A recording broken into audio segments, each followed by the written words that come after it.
I'm sharing from Phil Good, as his name is. I don't know if he's still around. I mean, online presence doing videos, but I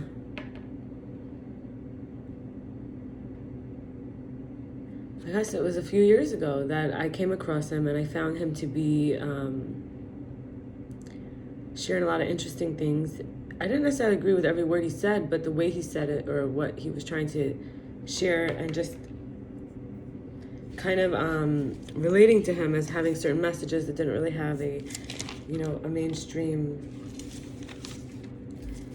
platform yet. And it also is for me a reminder to see that a few years ago this was so different, and kind of it's the real stuff that's like becoming more and more mainstream. So I'll just share some things. So fooling ourselves if we say I'm not part of that, because we're part of the whole. Suffering is perpetuated by the belief that I'm separate. And he talks about Jesus being beyond time, that he was an awakened being. He said eating fish is a non-realized human. There was a story, I believe, that one fish was enough for many because not anyone needed the fish. So saying like he was an awakened being.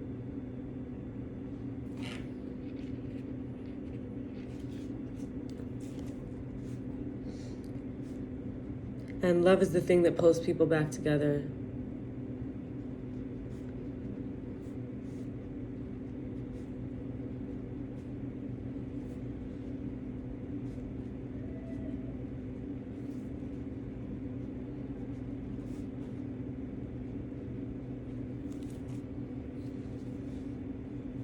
And humans say everyone should be blank, but that doesn't heal the planet. We're all part of someone.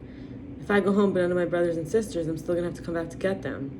So we're all one, no matter what identifications we have. And the war is an unseen component is present, while both are too caught up in their stories.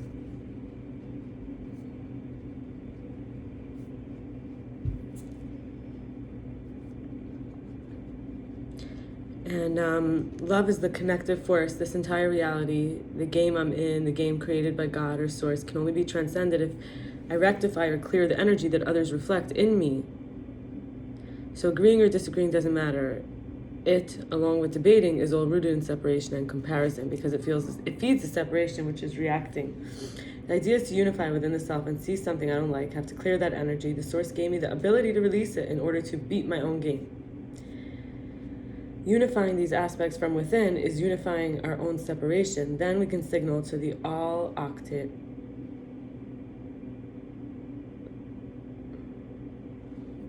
collective, I don't know why I said all-octave, that they too can do the same, the collective.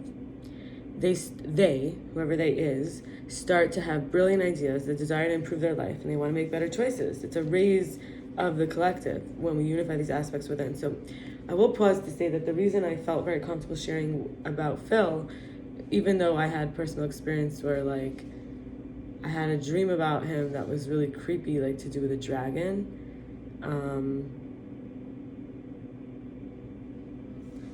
But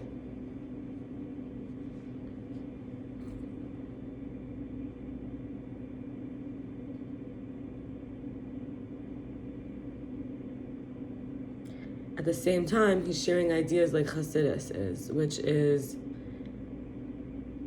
we do the work on the inside, it heals everyone on the outside. And we can't change the game if we go out into the game, because it's just a reflection of me. We have to go within to fix the game. We can't get sucked into the TV, rather we need to broadcast the signal itself.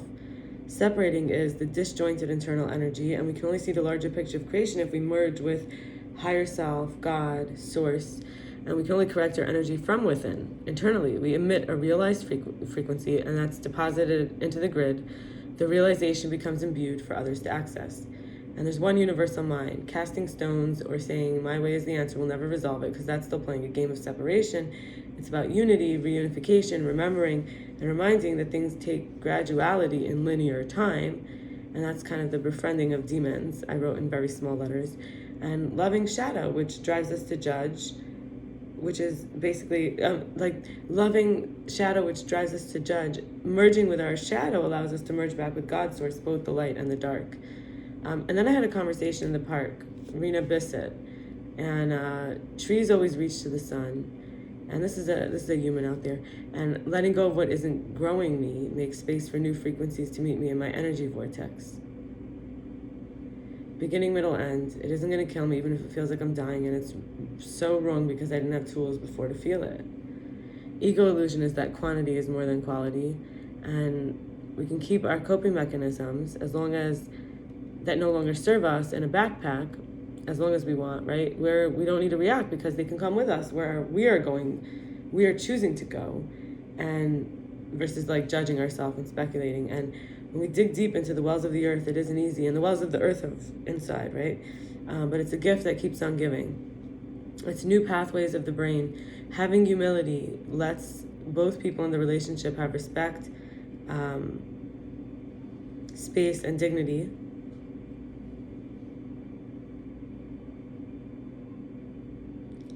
Shifting to the heart space takes time sometimes to get used to.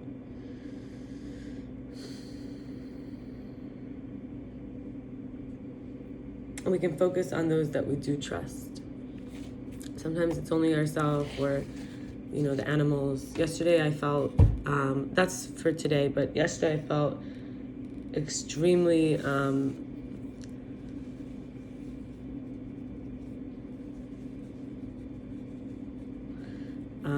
trusting of these two dogs, and the girl came up like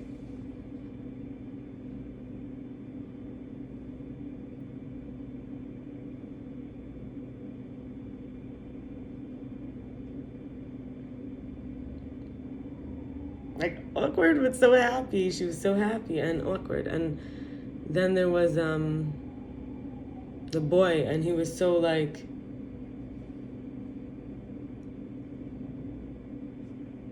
strength. So they were so conscious and beautiful. And then I found out their names, Ruby and Onyx.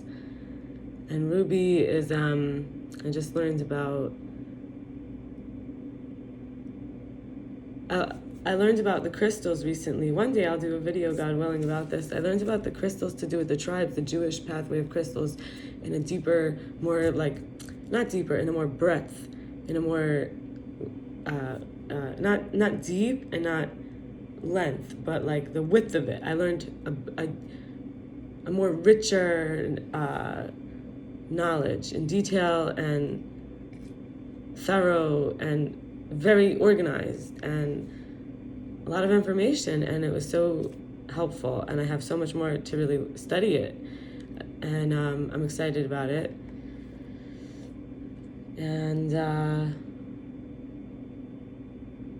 God willing, I'll do a video about that. I think that's super powerful information that needs to be shared. But I'm in order, remember. So there was a time where I was sharing out of order. I was sharing from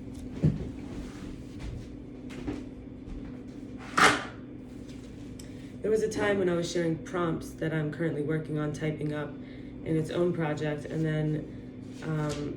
then I started for some reason with book 6, which is something I was journaling on. I started like halfway through, and then I went back to the beginning and did that, and then I moved on to decide to do other things in between, reading from various diverse places and practices, and then I decided to go back to the first book so that they're written. And even though they're in the journals and they're obviously I'm sharing nuggets that I've saved in a backpack kind of like, but I didn't have to remember it all. I could write it down, but it also got integrated. I recorded with a lot of faith.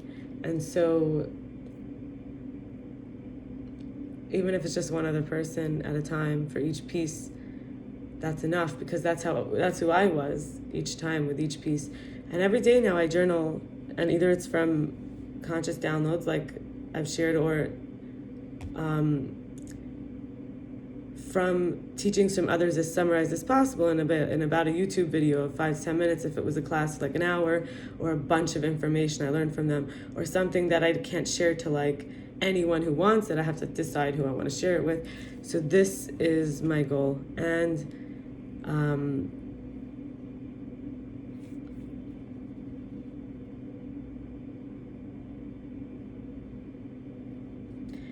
I would like to comment